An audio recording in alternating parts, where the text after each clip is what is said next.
Yes, people. What's going on? It's Egal Talks Football. We're back again with another video. Hope everybody's well. Hope all you guys have enjoyed the international break. I've been taking a little bit of a break myself to spend some time with the family and the newborn. Hope you guys are enjoying yourselves as I've been trying to enjoy myself. And today, we're back with Vibes in the Six. We're back on Egal Talks Football with another video. And if you guys have been noticing, I have been still uploading shorts and small little videos. But today's video is a good one.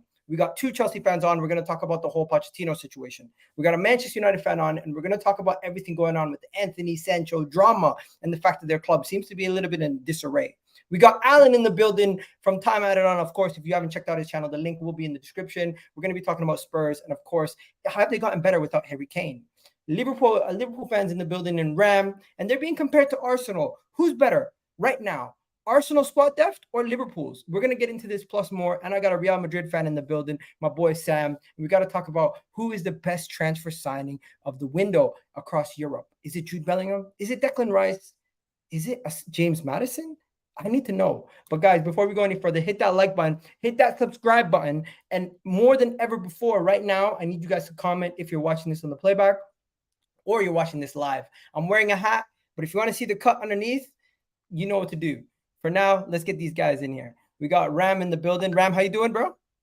I'm good, man. I'm good, man. Looking forward to this stream. Looking forward to the conversations. We're going to see you animated the moment we bring up Arsenal Liverpool. I know it. I'm in the building. You got the best player in the world, apparently, Jude Bellingham. Am I wrong? Oh, no. I've got the transfer. I've won the transfer window, bro, when it comes to when we'll get to it, you'll see in it. Yeah, man. Okay, man. By the way, that's Rams and Liverpool's ex. By the way, remember. Oh, okay. We got my guy Alan in the building. Alan, very happy. Alan, one of the best starts to the season. How you feeling, bro? Oh, you're on mute this time for real. Oh yeah, that was me. Don't worry. Yeah, I'm all good, doing good, feeling good. Yeah. And you just signed a player. What's going on? It's a young defender who looks like he's going back to Duke split and we'll get him when he's 18. It's building for the future. Looks like they've finally got a plan at Spurs, doing all right in the league, better without Harry Kane. Yeah, going in the right direction. There you go. We got Rhino in the building. Rhino, what's good, bro? Yes, your club's in a mess, but I hope you're well. Yeah, man. I'm the best I can be, man. Minus what's going on at Manchester United, but yeah, big up the panel, man. Big up the chat. Let me change the background. We're not doing Arsenal big up the today. chat, man. Big up the chat. And we got Zayn in the building making his debut. Chelsea fan. If you guys don't know, welcome Zayn to the channel. Everyone in the comment section, show some love to Zayn. It's hard to Zayn, but Egal, you got a new name for me every fucking week I meet you, bro. Zayn, yeah, bro. Call me what? There's not a fucking Zayd either, bro. But call me Chelsea, bro. Nah, man. We all know you as Ziyad. Just don't you have your name labeled as Zayd? Ziyad, Habibi. Ziyad, bro. Ziyad. The A and the I are mixed up. Bro, if you don't know by now, I am the worst with names. So it's Ziyad. You got all that. Yeah. It's all right, man. Big up to the panel, big up to the chat, big up the girl, man. Like and subscribe. Nah, you have blood on your hands, yeah. The last stream I was with on you, bro. I don't know what you're talking about. Blood. Let Ziyad fly. First of all, we gotta go with Antony. Antony is gone. Oh, the chat's already starting to mention his name. Anthony's not gone. Yeah. Anthony's not gone. What's happened is, I think we need the Manchester United fan to explain it because I can't even explain it. I can't put it into words right now. There's too much going on with your club, bro. I think it's time for you to let us know what's really going down. Listen, Manchester United is a mess. What a time to be a Manchester United fan right now, man. But I know, right? To be honest, I just feel like we just need to let the justice course do its due diligence. You know, obviously he's been suspended from the team. I think that's better for him and better for the club because, you know, where his mind and mentality is going to be at, he can just focus on, you know, in his opinion, clearing his name, and the club can just focus on the matters that we've already got, the problems that we already have as well, plus the matters that we need to address on the pitch as well. So for me, he's finally being suspended. He said it was a mutual agreement. So he won't be playing for the team anytime soon until he's I think until the case is sorted out, I don't see him playing, you know. And at the same time, big up Staffy, it just makes sense, man. It makes sense for both. It makes sense for Manchester United as well, because at the same time, just the dark clouds hanging over the dressing room and all of that stuff. You know, you don't know how other players are taking and whatnot. So remove him from the situation and let's see if we can at least progress on the pitch, which we've started the season very terribly. There you go. The whole Antony situation, he even spoke out. I don't know if you guys seen it, but the club released a statement. He recently had an interview and he said, I've never attacked. I will never attack. I'm sure I never committed physical violence, verbal violence. I've offended her, and then she offended me, but both sides, physical, never. That's was his words. And this was released just an hour ago. So this whole situation, take away the side of the whole allegations and everything. Just going to Manchester United now, adding in the Sancho situation also. Guys, doesn't this make Sancho's dispute with Erik Ten Hag a week ago just look silly now? This guy basically has a way back into the team. I agree. Antony's not even going to play a minute anymore for the next couple weeks or however long it takes. And Jadon Sancho basically has every opportunity to get back into the team. He rejected a move to Saudi Arabia. Antony's not going to be around for the next couple. I don't know how long they're saying he's going to be around for. I want to know what everyone else thinks. Just looking on the football side of things, not because we don't know anything about the allegations specifically. Let the police do that, of course.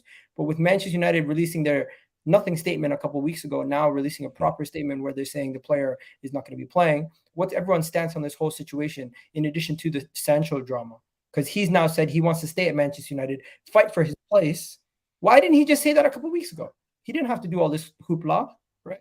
But yeah, before we go any further, make sure you guys do hit that like button. We're gonna also welcome Roy on the channel. He did say he was gonna fight for his place. He just didn't like the way Ten Hag, said that he didn't do well in training. That was just it.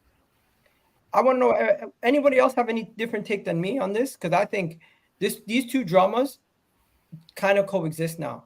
Because it's like, does Ten Hag go back to Sancho? Does he go back to Sancho and be like, you know what, get back in the team. We need you to start right away. Or is it a situation where Ten Hag kind of stays by what he says and doesn't bring Sancho in right away? And who do you play in that position? I think he'll be. Are you asking me? Go ahead, Roy. What were you going to say? I think he's going to be quite stubborn because I'm not sure if you guys have discussed this already, but yes, the answer is yes to that. By the way, we'll talk about that in a bit. Yeah, with Sancho, it kind of feels like a smear campaign because everyone was like, "Oh, Ten Hag sent Sancho to the mountains to train and get in good shape and sort of just find his love for football again." And now all of a sudden it's like, oh, he's late to training. Oh, apologies. I'll close my window in a second. Apologies for that noise. He's late to training. He's rude. He doesn't really talk to anyone. And I feel like it's come out just at the time where this whole Antony stuff has happened. And I'm not sure the media are sort of using it to distract from what's going on with Antony, or maybe the club are using it. I don't want to put any false allegations out there. So this is just personally my opinion. It could be completely wrong. And if it is, then I apologize. But it just the timing of these two stories just seems a bit strange. And honestly, from what I know of Ten Hag, which obviously isn't as much as United fans, I think he is quite a stubborn person when he makes a decision on a certain player. So I think whether we might see Rashford on the right and Garnacho on the left, or Garnacho on the right, or Pellistri, or even Bruno, he's played on right before. I'm not really sure what he's going to do, but I don't think he sees Sancho in a state where he's ready to contribute to the first team yet. So we'll see what happens. There you go. Anyone else think Erik Ten Hag is going to welcome Sancho back in with open arms? And big up everyone in the comment section. I see you, Daniel. I see you, Sophie. I see all you guys here to there. What here to there? What is he saying? Cheers, Egal. Big up to you. Antony to get Tafe incoming. I don't think they're going to get rid of him. Alan, what are you saying? Yeah, look, I'll be honest, Man United's in a mess. You really are on and off the pitch. Your football isn't setting the world on fire on the pitch. Everything going off on the pitch. And as long as there's all these things, this one's to blame, that one's to blame, and all that. But ultimately, the buck stops with Ten Hag. He's allowing it. Sir Alex would never have allowed all this to go on behind the scenes and all that. He'd nip it in the bud, get it sorted and all that. And Erik Ten Hag, yes, Staff, you got to listen to me talk. And again, it's to be seen on the panel. You bottle it. So hold that. I'll continue to say that. He bottles it. He's got less bottle than Arsenal and Spurs put together at times. Anyway, love you, Staffy. Look. Sancho, for me, look, Ten Hag pretty much named Sancho, didn't he? He was like he's not doing that. So Sancho, for me, was right to respond how he wanted to. He was the one who was put out there, so he has the right to defend himself. And in regards to Antony, obviously, I'm not going to get into everything that's happening with him, but I just don't rate him. I think you paid 86 million for a one-trick pony. You can do a spin, spin around on the ball, create crop circles on the sideline, and not do much. What a waste of money. Worse than the Pepe signing, worse than Dembele for me. Bro, I think that's harsh. But hey, do you echo that? Do you guys all think Antony's one of the worst? But it ain't harsh. He's terrible, true. man. He's terrible. Like, I think it's just shit. calling a spade a Bro, spade. he's crap. He's rubbish. Like, honestly, the guy can't even use. Listen, yeah, what I'll say about Antony, like, obviously I agree with you guys. What he's showing right now is not good enough. But do you know what it is? It's one season, and obviously you can say, but still we've seen enough. But you know, I think second season will define him. But then he's got this whole case as well, so we don't know. But yeah, he's not doing enough for us, and I was sticking up for him, not because I think he's great. I just felt like he needed time to make the right decisions, but he's got the technical ability. It's just about his decision making. If he starts going back to basics, a bit kind of like Rashford. We had a season where Rashford looked terrible. He's making bad decisions. He's not playing for the team. And then last season, we saw a much better improvement. So I feel like decision making does hinder Antony a lot, and the way he looks very awkward. So it hurts the eye when you're watching him. But yeah, I would give him one more season to see if he can at least improve the decision making and be a better player and use the technical ability he does have. But then again, he might not be. No? Yeah, this might be the second. This is the second season now, but he might not be fit for the Premier League, innit? So that's something as well. It's not even that. Like even the Arsenal game, it was so damning the performance, as in like he was bad. I didn't even know he was playing. He was actually not even that. Every opportunity they had to counter Arsenal. No, he wasn't Egal. Bro, I'm telling you, I watched him. He was right in front of me. He was there live, innit? Yeah. Anytime Manchester United had the ball, he was the only person who actually got the ball and tried to do something with it. But then Egal, whenever he did something with the ball, he ends up giving the ball away. There were so many opportunities. They had so many good counters. Manchester United couldn't hold on to the ball. Antony and if he just made the right pass or even played past the ball properly, then yes, I'm not going to sit here and say Antony's amazing. All I'm going to say is to say he was bad in the Arsenal game is kind of overstating. What? He was bad. He was bad. His role in the team was to hold on to possession into the final third and to try to. Yeah, but even then he couldn't even do it well again. Even then he made a mess. He did okay. He would do one really good spin or one really good move and then mess it up, mess all that hard work with a stupid ball or a nothing ball or even a simple ball that he couldn't even execute. Okay, so how about this though? Sancho's another problem. Ziad, what are you saying? What did they do with Sancho? Of course, you probably want him at Chelsea. I like Sancho, man. I wanted him at Dortmund. I can't lie to you. So if I'm being honest, maybe we don't really need him at Chelsea. We've got enough attackers. But my bias side says bring him in because I really like him. Listen, I don't agree with what Ten Hag done, man. You can't draw. I don't think you can draw a player out like that in public. People say, oh, they should get over it. They're professionals. They get paid a lot of money. That's fine, but confidence is a big thing in the sport, especially at the high level. And you're going out in public. But can I ask you something? What did Ten Hag say? Sorry. What did Ten Hag say to draw him out? Because a lot of people, what I've realized, if you actually look at what he says and see how the media's blowing it up, realistically, don't get it twisted. I kind of agree with him responding, but I feel like it's being blown out of proportion. So he said he's not fit enough to play because he's not training properly. Basically, he didn't say he's not fit enough. Get the quote. I'm saying like no, but that's your depiction of what he said. But what did he actually say? He's basically said he's not good enough in training, in my opinion. He didn't say that. What did he say? He said he's not trained at the level. There's a lot of ways you can. In training. Well, you can but there's a lot of ways you can take that. There is, guys. You're not training at the level means you're not good enough. Listen. Okay, wait. No, guys, let him land. Let me land, guys, because it's very easy from the outside looking in to think the same thing, especially the way the media is blowing it all out of proportion. So let me tell you something. If I turn around to you, I'm your manager, yeah? And you work for me, and I say to you, you know what, this week you didn't train at the level that I feel like you should be at. You know what, that's why I kept you out the team. You as a player can mentally say, okay, cool, you know what, next week I'm going to show you, Gaffer, let me train harder and I'm back in the team. There's a lot of instances where players respond back on the pitch, and it shows where Sancho's mentality is. His mentality is social media. It's not, let me prove myself on the pitch. But was Because it necessary, though? wait, Was let it me finish. necessary? Wan-Bissaka, it wasn't necessary, but you can still respond in different ways. You don't have to put a statement and pin it to your Twitter. But that you know shows where his mind's at. But you know what it does? You know what that shows, said, Sancho? he's literally said to him, "You're not good enough in training to play for Manchester United Football Club." He hasn't said that. You've made it that big. He hasn't actually directly said that. Same damn thing. Okay, wait. Let me get the quote. Saying it in a nice way. That's it. Big up Pete. That's what you assume.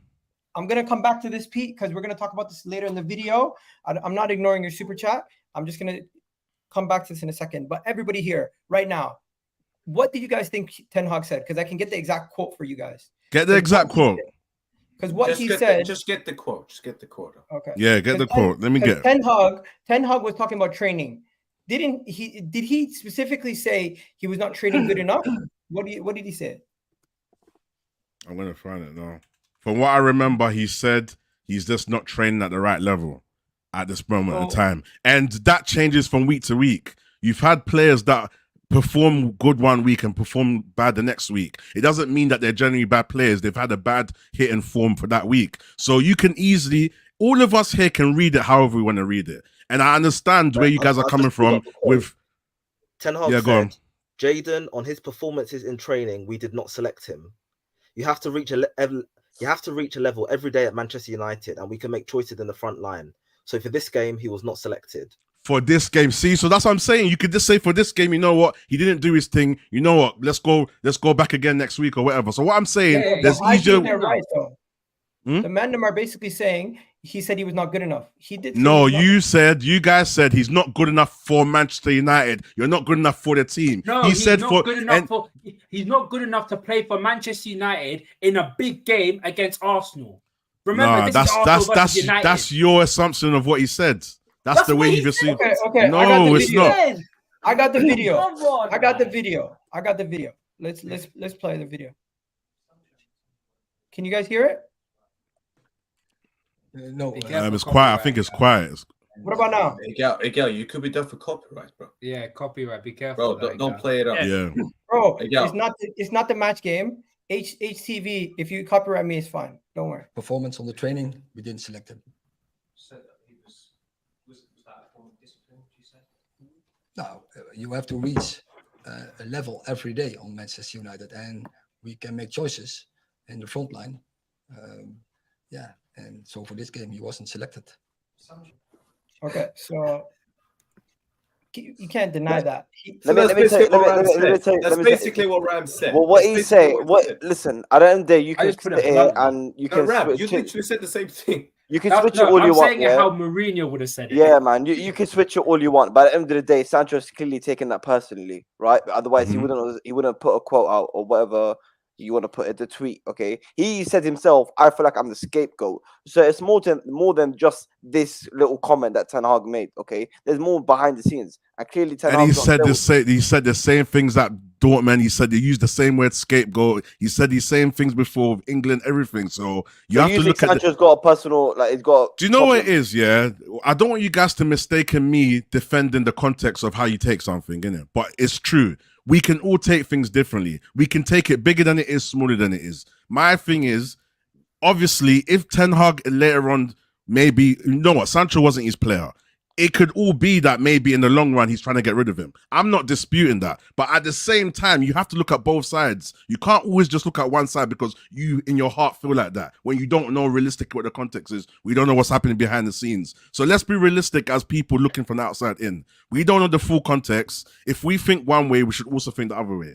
Same way with Antony. You can think he's guilty or you can think he's innocent. But because of what you feel, it doesn't mean that's right.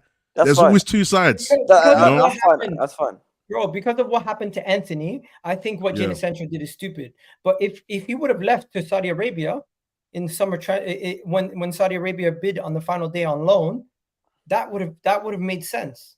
Rather than him staying and now looking like an idiot. I just don't think the Prem suits him, Egal. The Premier League just doesn't suit Sancho. I also think I don't think it has anything to do with that. I think he's a good player. If he played at Tottenham, Arsenal, I never said he's not a good player. That's not what I said. But some players are just not suited for some leagues. Be honest. wouldn't you take him at You your see, club? look, you see how context can be taken. You see, No, that's but what do you I'm know- saying. but But no, but yeah. Egal didn't mean that. You know what I'm saying? No, but do you Yeah.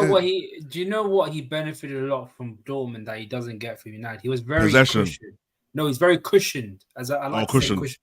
As in, like, he had so many players around him that were on the same wavelength and could take the heavy load. Well, one player could take the entire load for him if need be, and that was Marco Reus. That's my guy right there. So he doesn't have that at United. At United is like you're an a individual mess. that you have to play. You have to play for your place, and you have to do a role as an individual, and then the whole team will sort of come together at the same time. You At know what else? at Dortmund, they were a fully functioning team, and they played as a unit. At United is a bunch of individuals that you're trying to make work, and they're not working.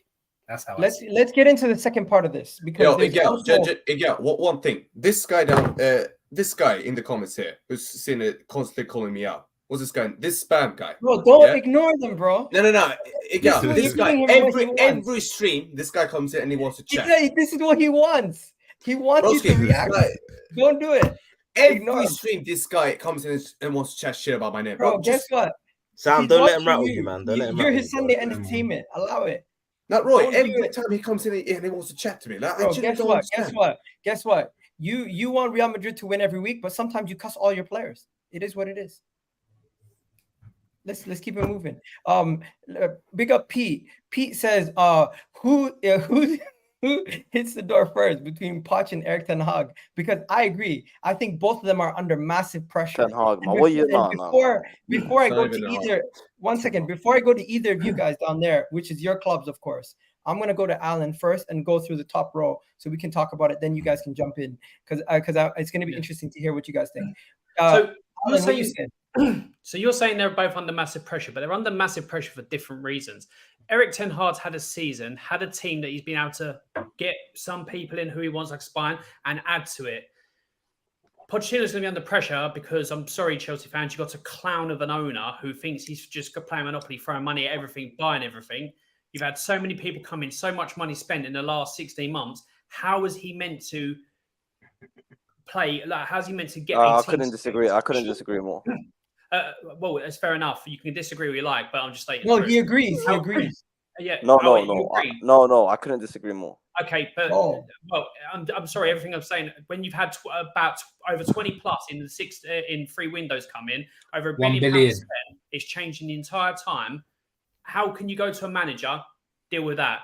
Because what's going to happen is if he doesn't deal with it, and I want Poch to foul at Chelsea. There's no love lost there. I didn't want him to go. I don't have no hard feelings about him, but I didn't want him to go to Chelsea. I don't want to see him succeed at Chelsea. That would be weird if I did. But how is a manager meant to deal with that? Like in regards to the amount of people, and what's going to happen is if he can't get it done within the season, and Bowley decides he's going to sack like he did Potter, like he did to Tuchel, he's going to get a new manager in who's going to go, well, I've got all these players here, but I want at least 5 or 6 of my own players, and then you're going to get more people in, more spending, and it's going to continue and continue and continue. Whereas Erik Ten Hag has had a year, He's got his ideas across to the players he's got a core squad. It's worked to a point because you won a trophy and you took trophies more seriously. But now it's time to kick on in the second season. And for whatever's happening behind the scenes or on the pitch as well, it's not quite working. But with Man United, you got to a slow start last season, and it worked. And you kicked on and got better. So they're both under pressure for different reasons. Just depends on whether if Ten Hag can get back to what was happening last season, he'll be fine. It'll be Poch to go. But if Erik Ten Hag can't get it together, he'll go before Poch. I think Poch will at least get this season. But if he doesn't get what Bowley wants, then he's going to be out of job as well, and it's not going to be entirely his fault. Okay, just so we know, because we're going to go into the Pochettino conversation in a second. Is everyone saying Pochettino's under more pressure than Ten Hag? Absolutely not. That's a bunch of waffle. Okay, so what are you saying? So you think Pochettino's under pressure because of the amount of players that we've got, amount of different players and spending? Is that what you think? No, Egal said they're both under pressure, and I said, but they'd be under pressure for different reasons. No, I mean as of now, do you think that's why Poch could be under pressure? What, with the amount of money spent and the people to put in there? Yeah. Bowley's a businessman. With the investment he makes, do you not think he wants success? Of course he wants Quick as success, possible? but I'm not That's what I'm saying. putting down the reasons we're not playing well and are not us not performing and not getting results down to our players that we have, or down to the players that we brought in, or how much money we brought in. It's down to the decisions of the manager. If tomorrow Pochettino gets sacked, that is pure. Of course, it's stupid in the first place. But if you're going to look at the reasons of why he would have got sacked, it's down to him. I'm sorry, playing Chilwell at left wing. What am I looking at? What am I actually looking at? Chilwell at left wing. You're playing Luton at home, Nottingham Forest at home, with 2 attackers. And if you look at the heat map, look at the way we're playing. It's no XG rubbish. This is properly look at the way we're playing in terms of the heat map. We're going down one side and isolating our only 2 attackers. So the way we're playing is completely shocking. It's shocking, and that comes to the manager. Our players, the players that he's got at our disposal, is more than good enough to win games. Is more than good enough to beat West Ham, beat Nottingham Forest, beat Luton. And I'm going to give him credit. He done well against Liverpool. Yeah, those tactics worked. It made sense because Liverpool have got very good attackers that can cause some trouble. And going back to that more defensive side made sense. But West Ham away, Nottingham Forest at home, and Luton at home makes absolutely no sense. And we've seen that. So you're saying Pochettino's under more pressure? No, of course not, because it's his first few games. It's his first few games. But I'm just giving him the reason why you can't blame the board can't do anything in terms of what the way Pochettino's doing, because he looked well in pre-season. A couple of weeks later, you're changing it all up. That's not up to the board. So can I quickly say something? Wow. Where on earth did I say that Pochettino ain't making mistakes? What did I say that? I No, didn't no, say that. No. But you said you can't. What do you expect a manager to do? Not play Chilwell at left wing. That's what I expect you not to do. Let me finish. I said, because Egal said they're both under pressure, and I said they'd be under pressure for different reasons. Okay, Sure, yeah. as Pochettino made no manager makes every call correct and makes mistakes and all that. But again, you tell me a manager that's gone into a team before, that's made that many changes, had that much money spent and all that, with a team or a bunch of players that actually have been put together with no identity, no idea in mind of what they actually want, and had instant success and not made mistakes. And I'll hear you out. If you can name me a manager, name me a team that's happened with. I don't understand. What do you mean we've got no identity and we've got no idea what we want to do? I don't understand. Okay, so what's with the players and all that that have been put together at Chelsea? What's been the philosophy? What's been the understanding? What's been the thought process in putting that team together, both before Poch got there and the people who've been bought for Poch as well? So the scouts and the pool and Laura, the people that are scouting these players, they're bringing a bunch of young, not proven obviously because they're young players that are quite good potential. You look at the likes of Cole Palmer, like it or not, Mudryk, still a good player. You put a bunch of good players together and hoping for the best, and that's what they want. They want a young player. So there's no process. There's no real identity, is there? Let's be honest. Well, I've just told you they're going for young players, and they want a certain age bracket, but and that's what they're going for. Yeah, you still got to have some metal to it. No, I agree, but we're talking about in terms of right now, because if we were winning games, you wouldn't be talking like this. None of this would make sense. If we won every single game or drew against Liverpool, but that's why pressure comes on. That's where the pressure comes from. Again, I'm saying the pressure's coming on from your owners because the way you spent money and what we've seen, Tuchel out, Potter money spent didn't work out, Pochettino money spent not working out because. Believe it or not, in football, you can't just, it's not FIFA. You can't buy 29 players for a squad and go instant success. You've got to develop teamwork, chemistry, know-how, everything on a thing. But are you noticing how it's the same? Finish. You've got to get the right people in the right places. You've got to have a balance to your team and all this. And it's going to take time for him to work it out. Rome wasn't built today. I'll tell you what, Ange Postecoglou has done it in a short period of time. But he's going to come on top because it's going well at the moment. When it hits when the shit is fan of Spurs, and it normally does, you'll then find out exactly what it's made of. Although Spurs are doing well, I'm like, we're still going to have a really bad season. I still think sixth is what we're aiming for. I'm not riding the wave that some Spurs fans are. I know it's going to go wrong, and it depends on how he adapts. But Pochettino's getting how to adapt first before it starts going well, and just hit the ground running. But it's going to get sticky. It's the opposite ways. I'm not saying it's going to be successful. Yeah, I agree. That's why this season is more of a, you could say to a certain extent, a one-off season. I'm not saying go finish 10th. The thing is, the only thing you got to finish at least top 4. But I can't blame what's happened so far in the season on the board. I think that's ludicrous.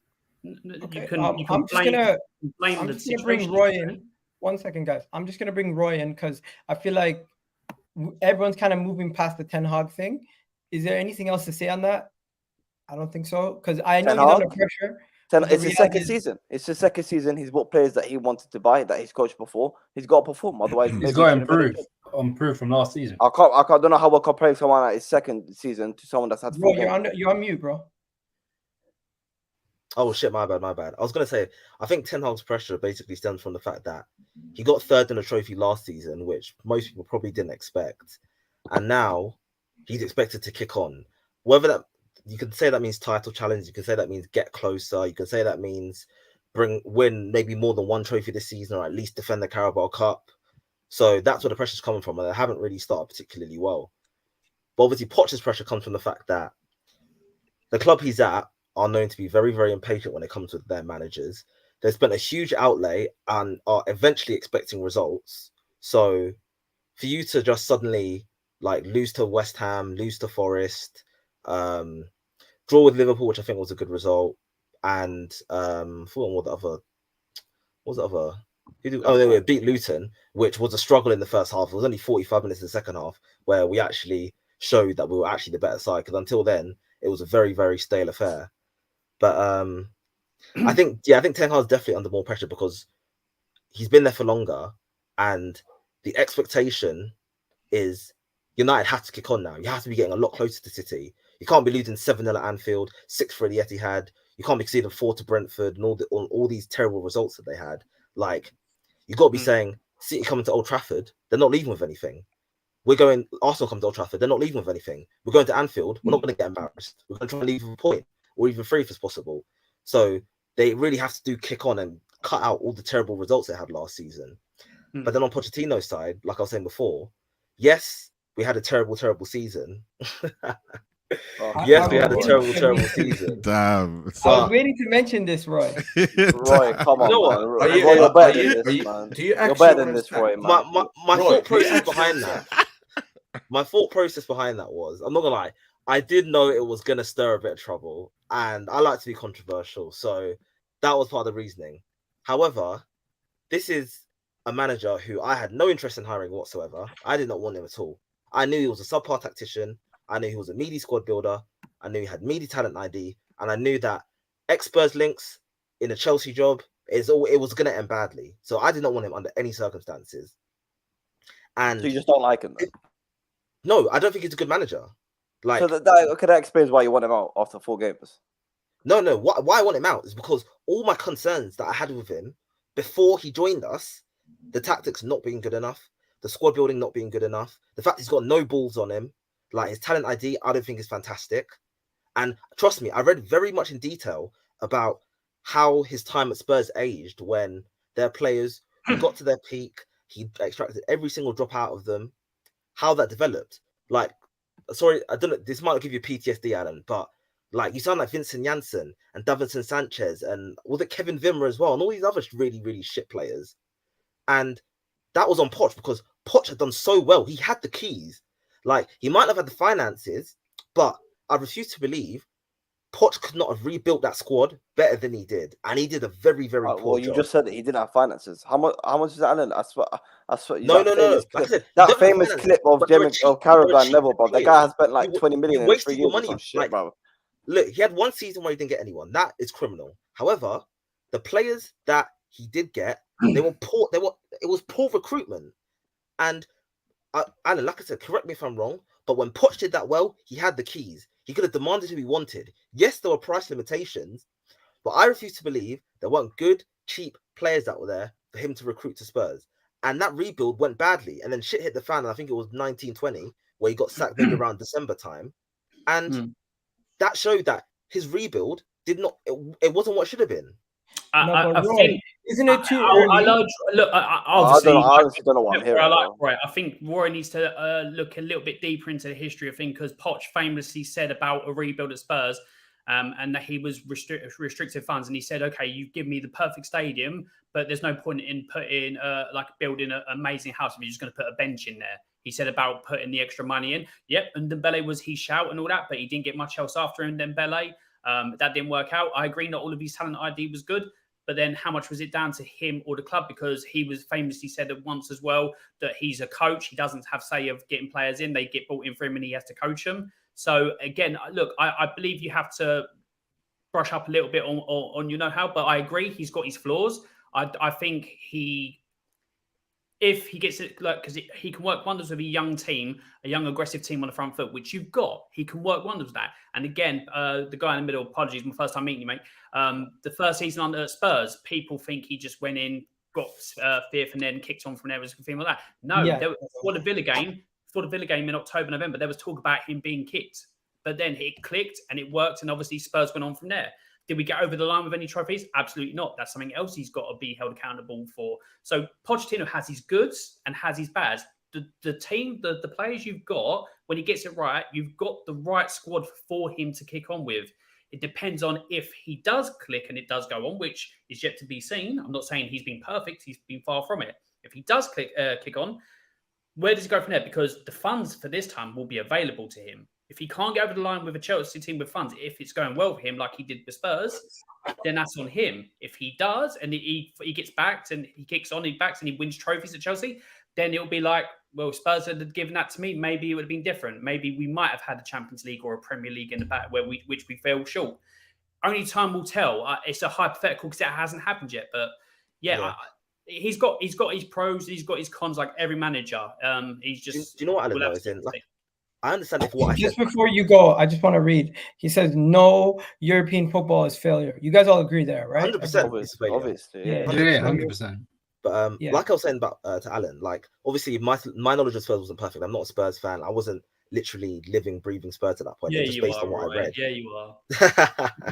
However, on his time at Chelsea, like I said, I had concerns about him, and from watching his PSG team, which I watch semi-regularly, they did have a problem against low blocks, and they actually, in the season they won the title, which was, you won the title, congratulations. Against the side that finished in the top 9, PSG had 0 away wins. Like, they were bullying the bottom half of the league, but when it came to the teams who could put up a good fight, they weren't doing well. They didn't win a single game away from home. And even this season, I'm not seeing evidence from us that we can actually effectively, like, I'm not saying we should be like City and Arsenal, but you can like really sustain pressure and press and keep creating chance after chance after chance after chance until eventually one goes in. With us, and which is what I thought I wouldn't really be seeing, especially with a coach like Poch, is just lots of side to side passing, as in maybe you get the occasional chance. And if you look at us typically in first half of the season, we haven't been good at all. It was 0-0. It was 0-0 against Luton. Liverpool, I'll put off. That was a big game. What do you mean 0-0? It was 0-0 against to Luton at half time. Half time. Sorry, I thought. Yeah. It was 0-0 against half time, and we only created like 0.5 xg against Luton in 45 minutes. That's horrible. So for me, then, like I said, we still got the problems against low blocks that I didn't think we'd be having. What I expected to see from Poch was, firstly, stick with the bloody formation you were playing in pre-season. I don't know why you switched to this Colwell left back, Chilwell left wing, Gallagher deeper than Enzo. And we were 1-0 up at Luton at half time. Oh, okay. Yeah, Sterling scored at 41 minutes. Oh, yeah, it was just half time. But like I said, even generally in the first half, we haven't been creating enough chances. And for me, I'm just not the system that I expected, because what I don't like about Chelsea fans is that they love to call all these attackers we sign crap. Back to Havertz, Werner, Ziyech, Lukaku, now Pulisic, Hudson-Odoi. All these guys are terrible. But then, if you've got a class of 30 students failing, how often are you going to look at the teacher? Like, are we putting them in an environment for them to score goals, create goals, combine with each other, win matches consistently? And to be frank, apart from that season under Tuchel where we were top of the league, I don't really think we have. And what I expected from Poch was to play his usual 4-2-3-1, 4-3-3, get these guys linking up in the final third, like really putting pressure on defenses, not this sideways. Okay, Enzo, one pass forward, sideways, one pass forward. Like, I feel like the tactics have just been horrible so far. And like I said, I refuse to believe, I don't know what you think, Ziad, but I don't believe a Nkunku injury has caused this seismic shift to what he was doing in pre-season. I refuse to believe that. Because at the start of the season, it was Nkunku injured and it was Badiashile injured. Badiashile had Colwell and Nkunku didn't really have a replacement. But I refuse to believe that means you have to go back to this back 3, back 5, Chilwell left wing nonsense that you're doing. So for me, the reason why I want Poch out is because I feel like he's a subpar tactician. I don't trust his talent ID, and I don't trust his squad building. And I don't think we've got a lot of good young players. Whether people they might call everyone crap. I refuse to believe that. We've got a lot of good young players. And from the tactics I've seen so far, and from the tactics I've seen in the past, I don't think he's going to put them in a system where they can flourish, win games, and develop. That's just my opinion. I can't understand what he's been doing at the start of the season. That Chilwell left wing, keeping on 3 centre backs when we need the goal. I can't even sit and explain what the hell he's even doing. But the fact that you're mentioning about him getting sacked after 4 games, I'm sorry, bro. Come on. No, I'm not saying he should be sacked. I'm just saying I don't want him here. You never So wanted Roy, you wouldn't give him a chance. Are you willing to give him a chance? Yeah. You didn't want him in the first place. I said, what I've seen so far, all the red flags that I had about him before he came are showing up now. We've got Arsenal in I think maybe 4 weeks. Let me check our schedule. We've got Bournemouth, Villa, Brighton in the Cup, Fulham and Burnley. If I don't see 12 points from that, which should be the bare minimum, we should be beating Bournemouth. I'm just draw against because they're somewhat decent. Fulham, Burnley, that should be all wins. If this whole up and down, maybe win one game and then draw and then lose and then draw and then win. And after that, we've got Arsenal, Brentford, Spurs, City, Newcastle, Brighton, and United. Poch will not survive that run. So you're saying Poch is going to get sacked? You're saying Poch is going to get sacked in these games? If the way we're playing right now, we will not win a single one of those games. I can't lie, that looks really bad. Oh, that scares me. That looks I can't lie. Hefty. The only team we've beaten so far are the worst team in the country by a mile. Imagine if you beat Arsenal. Get a result. By the way, guys, we're spending a lot of time on this, but I just want to know from Sam and Ram, who do you guys think is more likely to get sacked sooner? I think it's Ten Hag. Ten Hag. Because to me, I don't think it's possible that Ten Hag gets sacked after Poch. I think Poch is going to be given more time. No, Ten Hag will be sacked. But then I agree with Alan. Alan was saying Pochettino is going to last longer than. But Todd Bowley sometimes just has an. There's no way they sack. There's no way Pochettino. Let's ask the panel a question quick. Things go so bad that he gets sacked. Todd Bowley has an itchy trigger finger. He loves to just pull the trigger whenever he wants to. Go ahead, Roy. What were you going to say? Say Roman, man. These next 2 games, we should really be winning them all. But let's say the form's very, very patchy. Let's say 1-1, drew 2, lost 1. Wait, did you say you were meant to be winning all of them? That's what I'm saying. Let's say it doesn't go badly. Villa, Fulham, Burnley. You should win all 3 of those games. That's what you're saying. That's what I'm saying. Let's say we win 1, draw 1, lose 1 or 2, blah, blah, blah. And then that run that you just saw on screen doesn't go well. Do you see Poch surviving it? Oh, okay. Yeah, I think the thing is, guys, just one context. You have to plug. It depends on how it goes, and it depends on how you lose again. If you lose in an embarrassing way, then you might have if it's like Forest where you're creating so many chances and your striker just does not want to put it in the back of the net, then it's if you have a striker that can't put your chance away, and then we have Chelsea fans in the chat. We have 2 Chelsea fans here.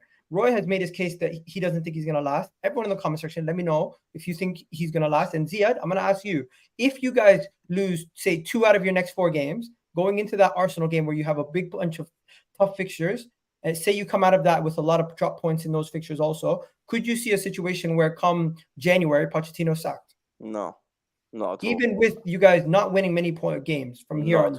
No, I don't see how the owners don't give Pochettino at least 1 season.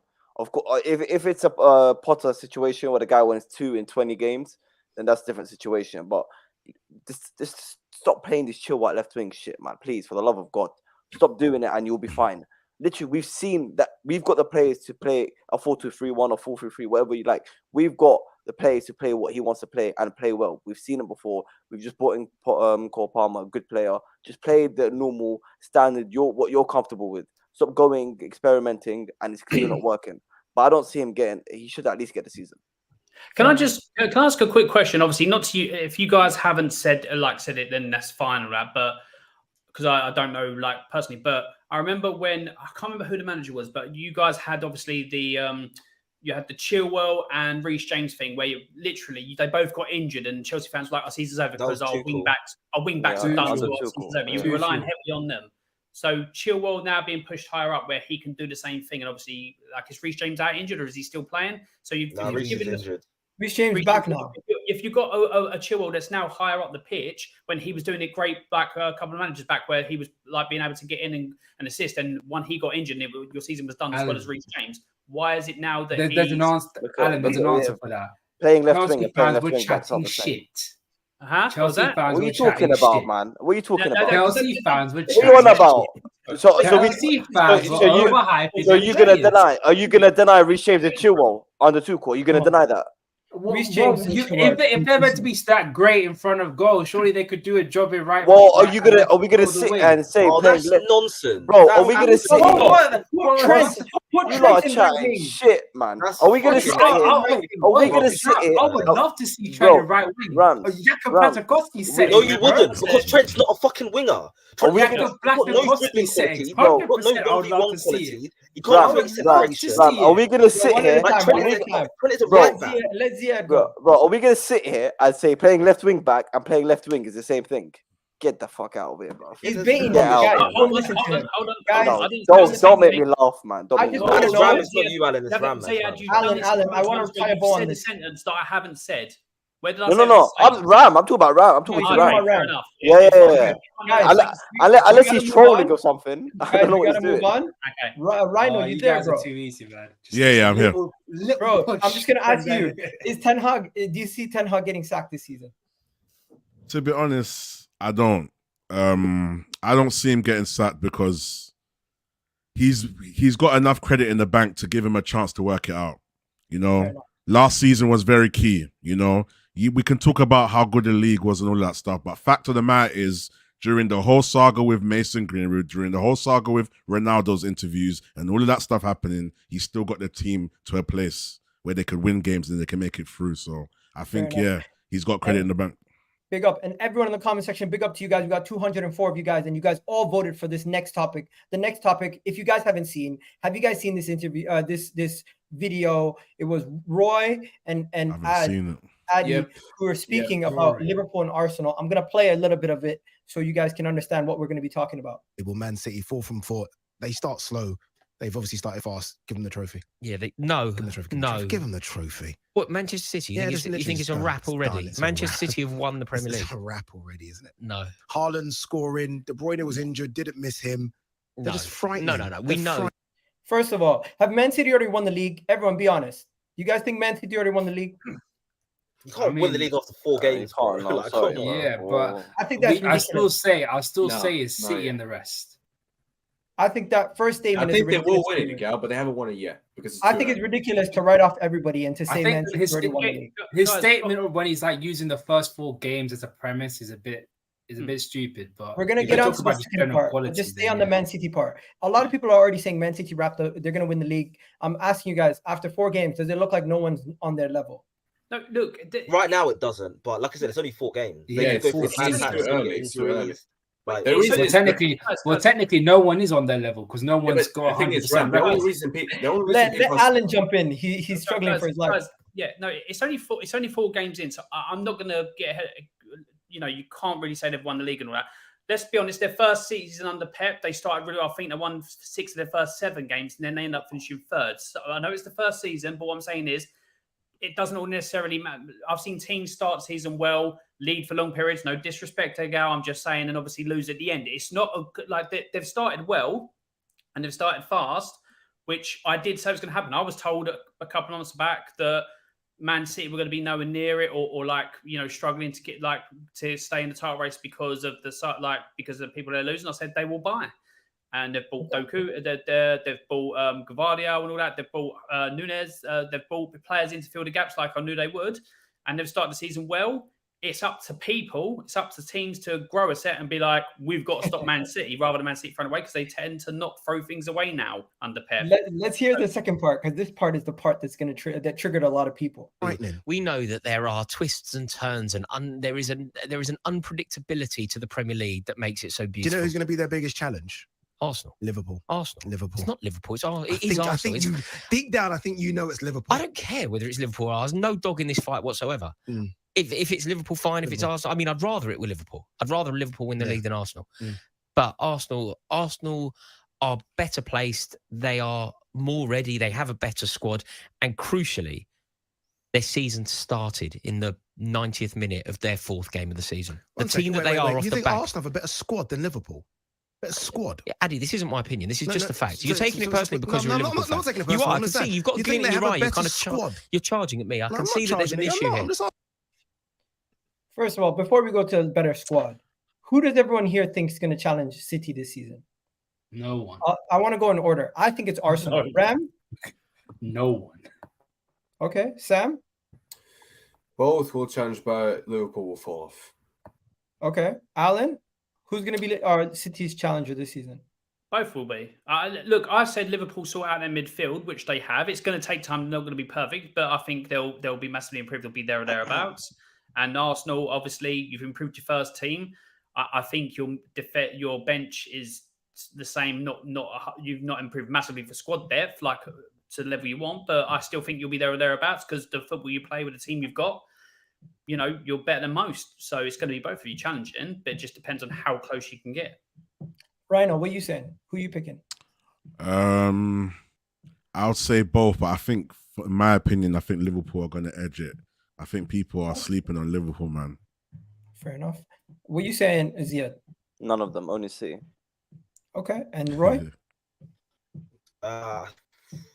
Before the season, I did say Arsenal, but the way City have started and the way they can just lock out teams, get a goal, and take the 3 points, I do think it's very ominous. So I think Arsenal will put up a better fight, though.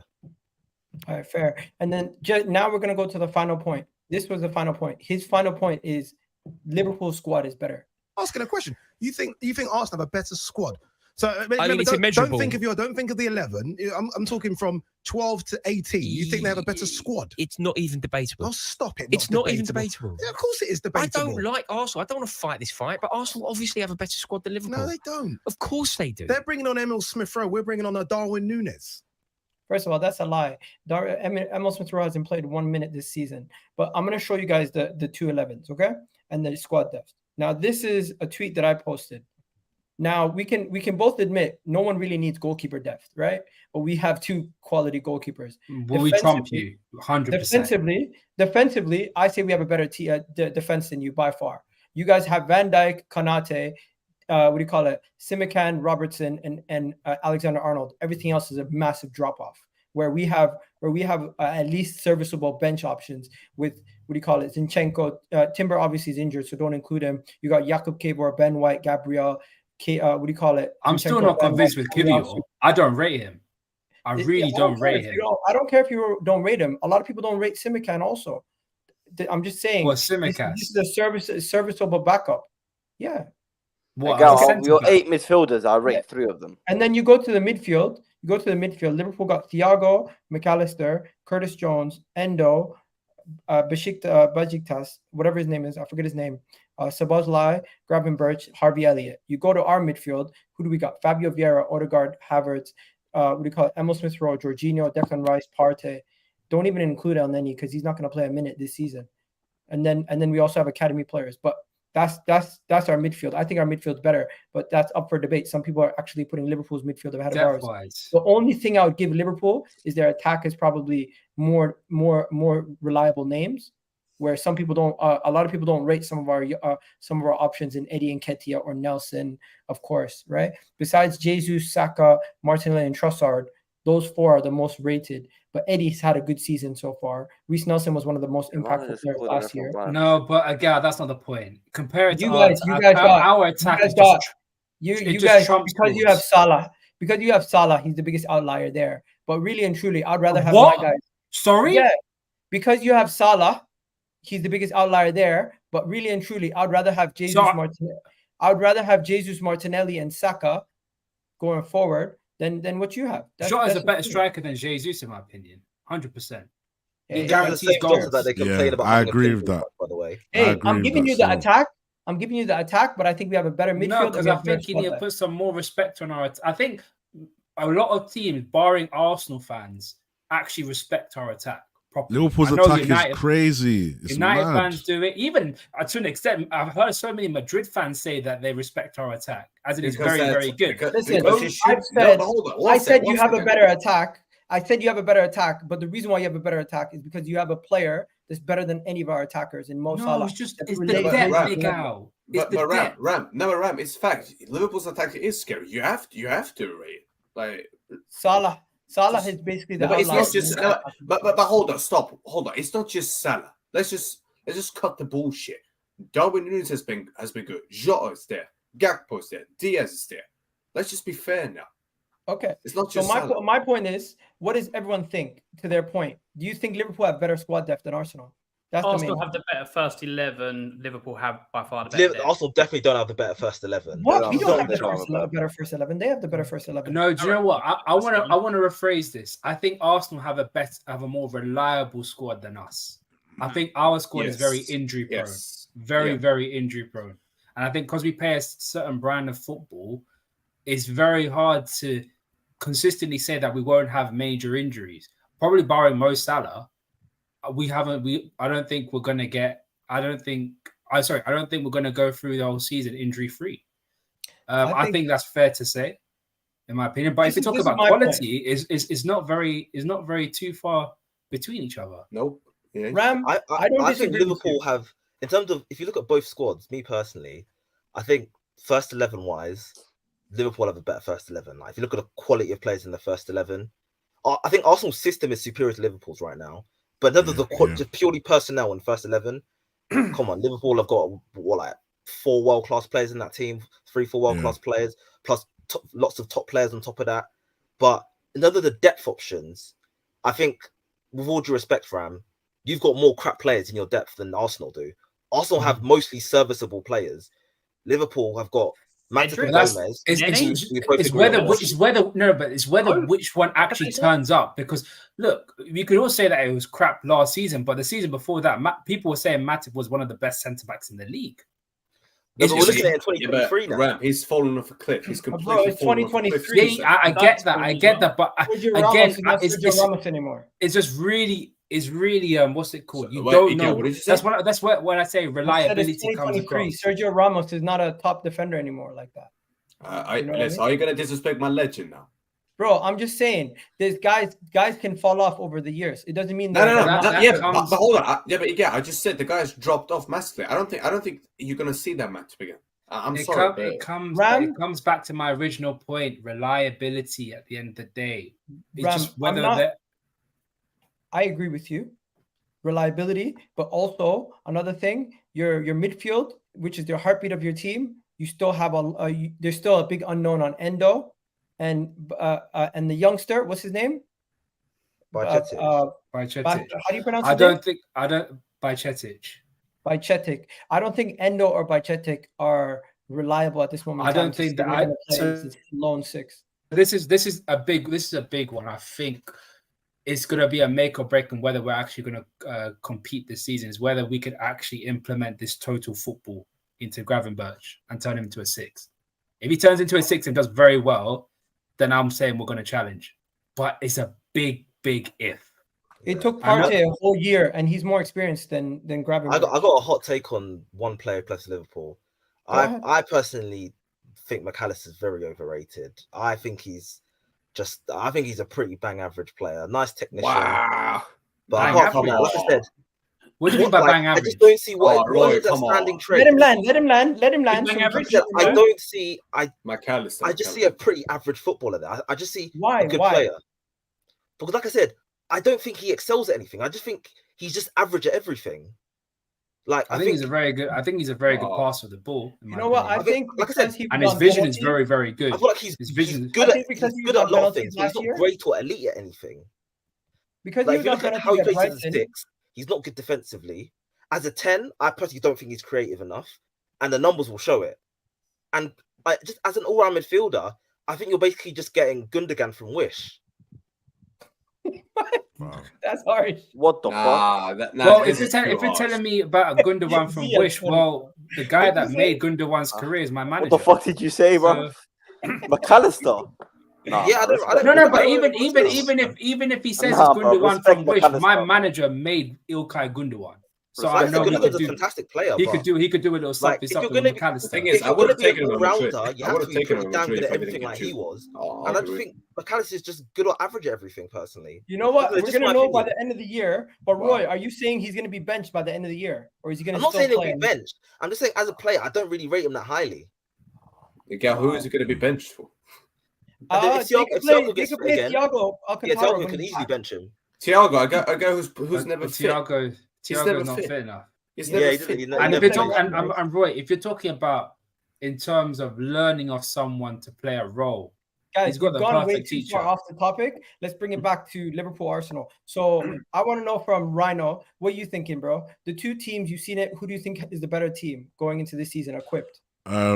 I think Ram made a good point. It depends how the midfield gel, but potentially I feel like we can't sleep on them. You know, if they get it right, plus that attack, it's very scary. But what maybe hinders them a bit, in my opinion, I think the defense is not the same.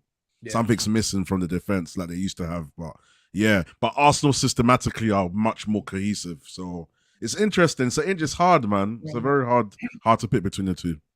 Yeah, and Sam, you've already said yours, right? Liverpool or Arsenal? No, I said both, but I said Liverpool will fall off because they don't have a DM. So you're saying Arsenal are better equipped for the season? Yeah, they are.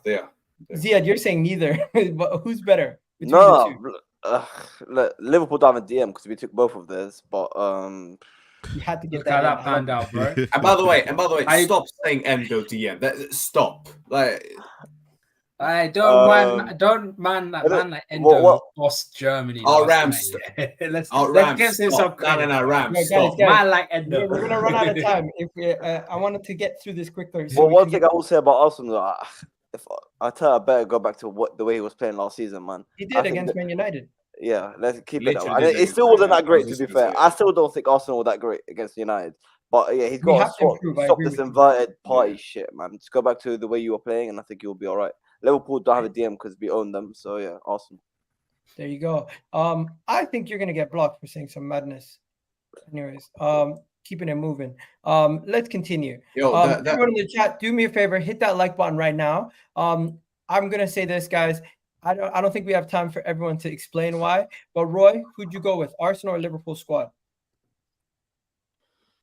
Oh, it's tough because Liverpool have the higher quality players at the top of both lists, but then they've also got the lower quality players at the bottom of both lists. So if I had to inherit a squad tomorrow, I trust Liverpool squad to stay fit less, so I'll take Arsenal's. Fair enough. Let's get into the next topic, guys. I don't know if we're going to be able to do everything, but Alan, since you're here, we got to talk about Tottenham. If you guys don't know, Tottenham have gotten better without Harry Kane. True or false statement? What do you guys think? True. Fact. It's true. That's a fact. Yeah. As of now, yeah. I'm just saying. So does this go to show you that nobody's irreplaceable in football? No, they're not. Look, with Harry Kane, you guys are Harry Kane FC, Alan, and you. I hate but here's the thing. Fighting them. Like Harry Kane, with most managers, you put everything through Harry Kane. The best time for Harry Kane to move was this season because you've got a manager in Ange who likes to play attacking, free-flowing football. He likes play like obviously invert wingers. He likes to keep the ball, keep possession high, and then he likes to keep the ball moving. Whereas before it was everything like it goes through Kane. Kane drops deep. Kane can spread play. Kane get up. Sort of like, and it was all through him, and it made us quite one-dimensional. Not in the fact when you've got a Harry Kane, you play his swing, but also restricted other players or other managers in what they could do. Now Kane's gone. What you've seen is midfielders have the freedom to be midfielders and him not drop deep. You've obviously got the wingers who can come in, or the fullbacks to come inside and join up in the midfield, which then creates overlaps on the wings and stuff like that. And literally, there's movement there. Son can go through the middle. Son doesn't have to be restricted to the wing. Kulu can drift about. You've got people that can go either side. And you've just got a team. Look, if Maddison came into this team and we had Kane, I think he's restricted in what he has to do. Purely the fact is that it would be like he has to look for Kane. That would be the sort of thing. Now you don't have him there. He can put spray balls wherever he wants. He can pick out players, overlap and runs. It doesn't always have to go for that. Harry Kane is one of the best players to ever come through Tottenham, like because of the goals he scored and stuff like that. But also, he also was a detriment in regards to he never showed up in big games. And I've said this all the time. This ain't me just saying because he's gone. I've said this for years. He never showed up in big games, never dragged his team over the line. I've said whereas Drogba would drag Chelsea across the Champions League when they beat Bayern Munich, like pretty much dragged them through that final. He's never done it. Yeah, for me, it was the right time for him to go. You know, one of the best strikers that Spurs have ever seen, probably one of the Premier League have ever seen, one of the best. So not taking anything away from him, but no, Spurs are better for it. We're going to come unstuck at times. Like I said, I'm not saying this is going to be a Spurs season where we're going to be like challenged for stuff and all that. I still think it's going to be a tough season. When the going gets tough, we'll see what this team can do. But I'm all for it. We're playing better football. And what's going to make it a better season for Spurs compared to last season is that we were getting results, but we were counter-attacking teams. Teams were outplaying us at our own ground. We were sitting back having letting them have the ball and countering. And when it didn't work, we suffered some embarrassing defeats, both home and away. Whereas at least this time, this is why we're going to get, at times, we're going to get hammered against the big teams because we're going to go to toe and get taken apart. It will happen with Man City. This will probably be the first season that Man City score at the Tottenham Hotspur Stadium because we're going to be open and they're going to catch us.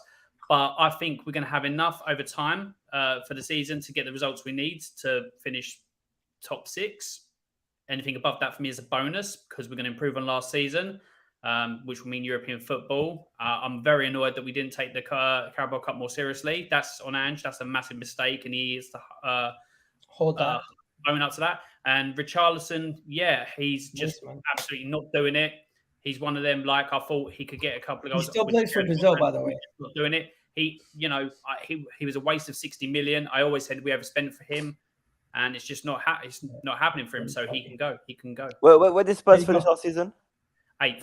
8th. Oh God, yeah, you finish above that. Okay. Yeah, exactly. Spurs are good. Is anyone not buying the Spurs hype so far?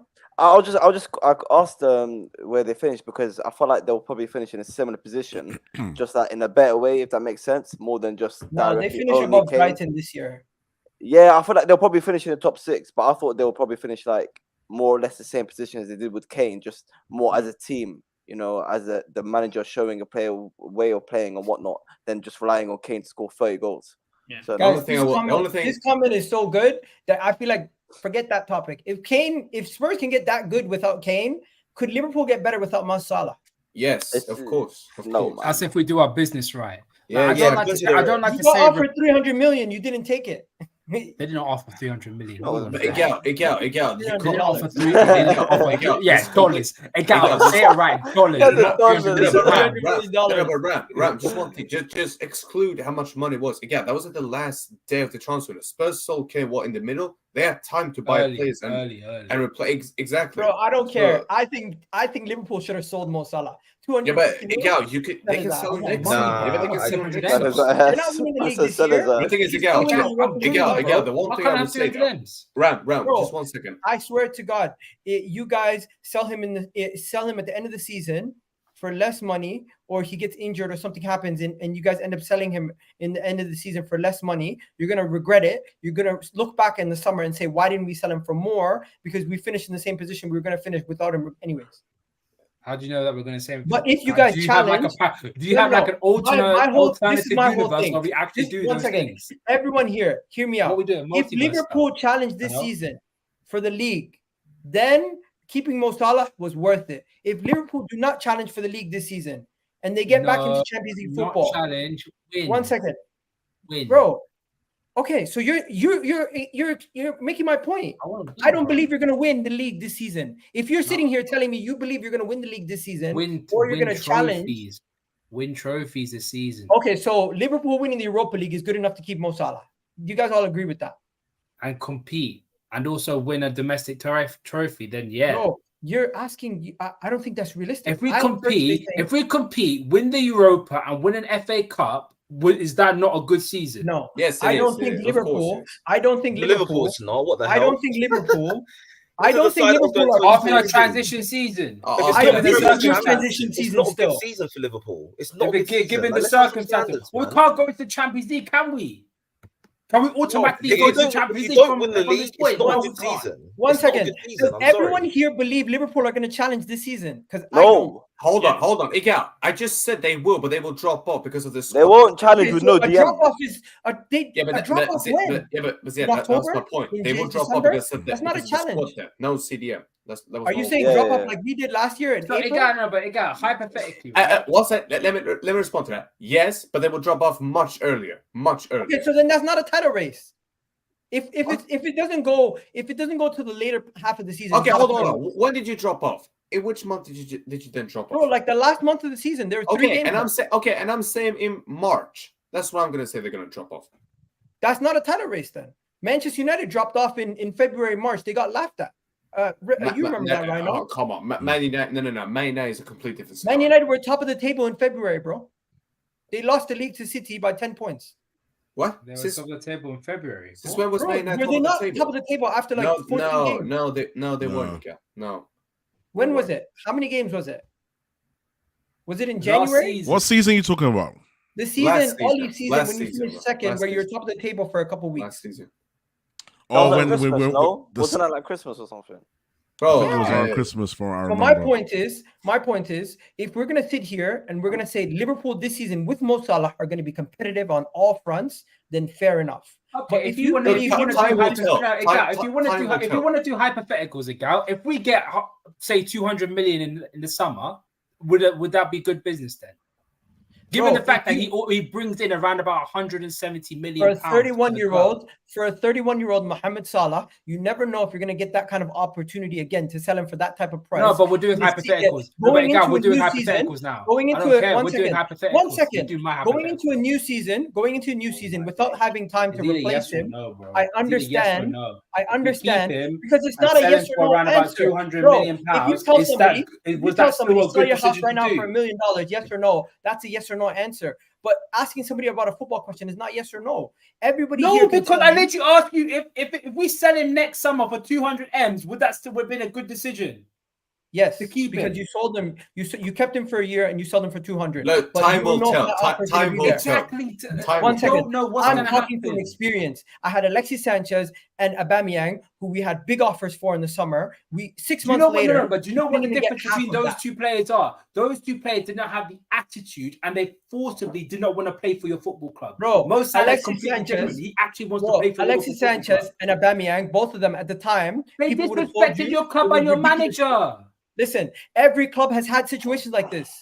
Eden Hazard, Chelsea are happy they sold him, even though he was one of their best ever legends. What?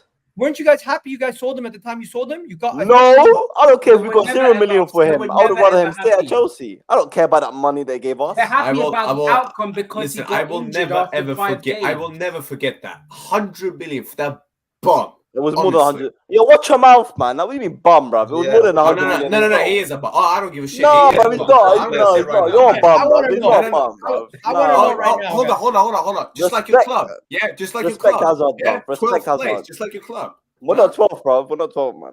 Okay, I want to know from Roy. Were you We're not actually happy 12. with Ashton? We're actually 12. Hazard when you For did? me personally, I wanted him to stay.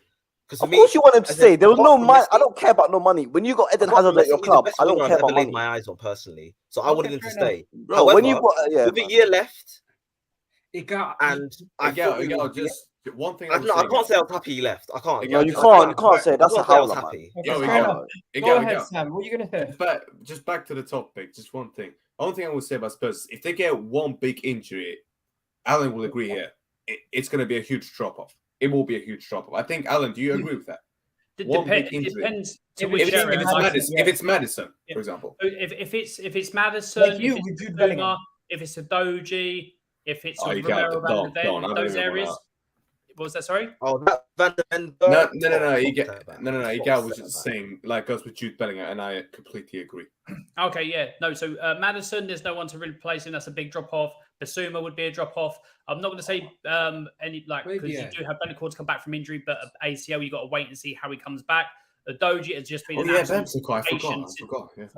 Doji's been an absolute sensation at Spurs. Literally a steal at 15 million. He looks like an absolute animal. He can play as well. It's just brilliant. And obviously Van de Ven or Romero goes. You've got the backup of Phillips or Dorrington. So yeah, you've got problems in those areas. Everything else, I think we can cope with.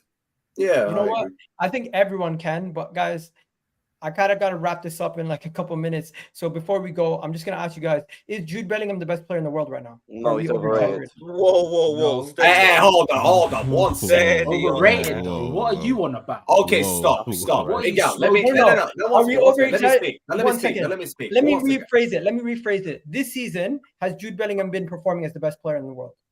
He's had the best 4 games. I'll give him that. I can't call him the best player He's on not the the best planet. player. Okay, no, 1 second. Hold up. You just said he's overrated. No, I said, am I? Habibi, come back, Habibi. Am I overrating him for saying that? No, Egal, not you. Zia said he's an overrated player. Yeah? Wait, what? Right. Zia, you said Jude Bellingham. He said he's overrated. Come back, Zia. There we go. You know what the thing is? Let him land. Why did you say that? Ram. You know why he's saying this? Because Jude Bellingham said a clubs like Chelsea and City are plastic fake clubs. I don't want to play for a club like that. No, don't put our fan base and City in the same sentence. Oh no! Don't put us sorry, City's ahead of you. I never said Jude Bellingham's overrated. No, not you.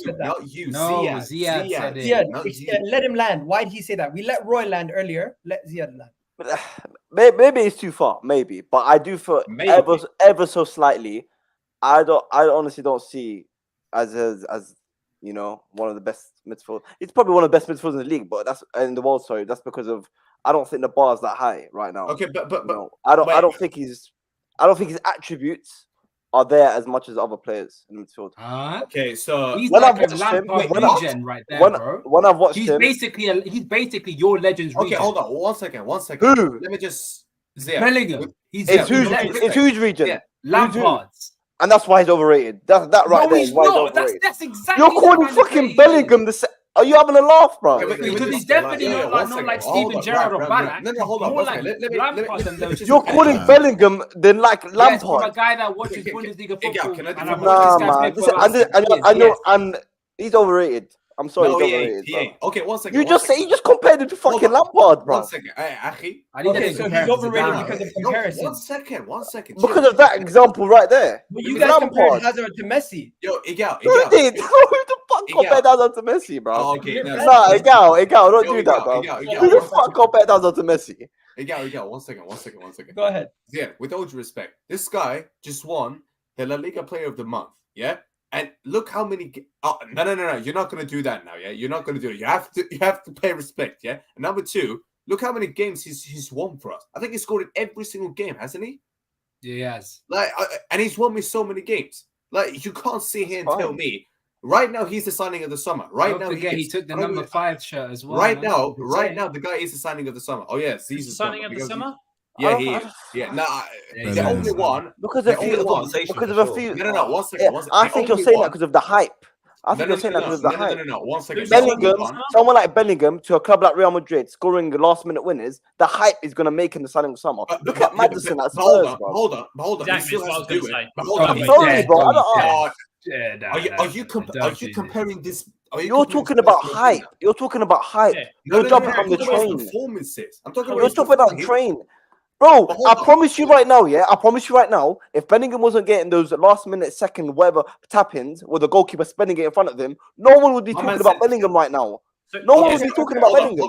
Guys, I am so sorry. I have to wrap up the video because I got to go soon. But before we go, everyone, I want you to fill in the blank.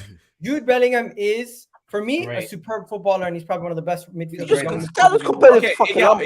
He is. He's the most similar player. He's the most similar profile. Rams is Jude Bellingham is the next Lampard. Oh, okay. Come on, man. And you're questioning me to why he's overrated. Okay, let me defend Zia just 1 second. That's another compliment. No, just answer the question. What is Jude Bellingham to you? Who? Who are you talking to? I'm talking to Sam. Jude Bellingham is, yeah. Oh, for me, signing of the summer right now. Not even a debate. Okay. Look at the comments. Agree with me. Alan, what are you saying?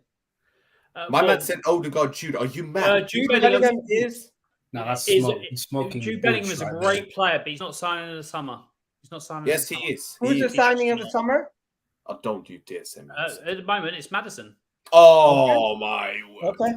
Roy, Jude Bellingham. Hold on. No. You're comparing Jude Bellingham. Alan, I beg you, brother. Well, I can't. I gotta go to Reading. No, I can't. Madison. Reading? Harry Kane. Reading? It ain't gonna happen. The amount of money was. No, Alan. Madison for me is million. the second. He's the 30 second million. greatest. He's the second greatest signing of the summer. Second. Okay, No, for no. me, I just think No. First is I Jude think Bellingham. Let Bellingham Roy is a land, brilliant guys. player. Let Roy land. I think he's a brilliant player.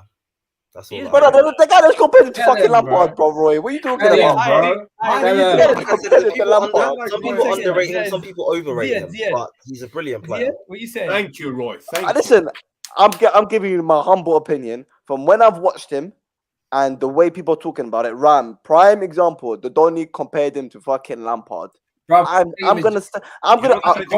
If Bellingham proves me wrong, no problem. But right You know, now, he was- my he was honest playing opinion, Chelsea. I think he's slightly to be overrated. fair, he surpassed him at the same Okay. age. You know, Guys, I I love the fact that you let him land. Let the guys land, please.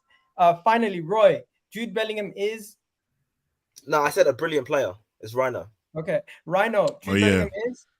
Yeah, I think he's a great player, but I think we need to wait till the end of the season. And I was going to ask what teams Real Madrid have played and all of that, and watch him in the Champions League and all that stuff. I know he's done bits with Dortmund, but I think overall we just have to let it land and see. Come on, you know. But basically, you agree. Basically, Rhino, you agree. I think he's gonna. Yeah, I think it's too early to call it. It's too early to call So it. he's basically He's a being great player. overrated. So he's My basically thing- overrated. Hold on. I'm just gonna say this: Jude Bellingham is a generational talent. That is See? not a I different don't know about that. No, he is. And that's why I call him At the age of Lampard's reject. 22, at the age of 22, Birmingham Hang on, City Ziad. knew something we didn't know when they retired his shirt number. Miguel, That was Ziad, if he's a Miguel, generational he's talent, the how same age Birmingham, as me. bro. Miguel, How can he's the I same age compare as him me. to Lampard? He's the same age as me. Bro, and if look you're what he's doing. saying Trent is a generational talent, Jude is definitely a generational. Oh yeah, fact. Yeah. 100%. Anyways, Bro, you're guys, talking to the I'm guy gonna that wrap brought it up you. here. I'm gonna wrap it up here. I'm just gonna say, wrap up, big man. up Alan. You guys check out his channel. Time added on. Rhino, I'm pretty sure you got your own channel too, right? Yeah, Rhino MGTV. All right, go check Go out subscribe Yes, down below. MGTV Go right there. subscribe to him. Ziad, you got your own thing going on? Nah, man, just my Twitter. Follow my Twitter. I got no YouTube going. Subscribe to Egal, subscribe to Rhino, subscribe to Alan. All of the show some love. Big up. Big up There you Ziad, go. man. I got your name right finally. My bad, bro. Earlier. Roy in the His building. name is right there. You can't get it wrong. Roy, what you saying? Listen, if you want Bro, I'm controversial terrible things, with names. Allow me. follow me up, man. Big up Roy, man. Go check out Roy CFC _ Roy CFC. Ram, you got your channel, Ram on YouTube. What you saying? The Ram stand. What you saying? Yeah, man. Just doing my thing out because basically people have been bugging me to put some content. So I'm doing some content right now. So yeah, just give that a follow. Watch all the stuff. Soon stuff will be coming along as well. So yeah, peace. Boom. And his link is in the description. And my guy Sam, Champions League. Hopefully we do some content then when Real Oh yeah, Madrid are 100%. And I'm going live with Staffy as well in 30 minutes. So if you want to come and join them. Come Big and join up. them. Yeah, screw you, Staffy. Big up Staffy, man. He's a busy man. And guys, go check out Staffy's channel. He's gonna Staffy TV. He's gonna be live in 30 minutes. Man's been doing See, very Staffy, I made it go. We gotta go, guys. I gotta go. Love it. Guys, go to Reading. Peace. This is great.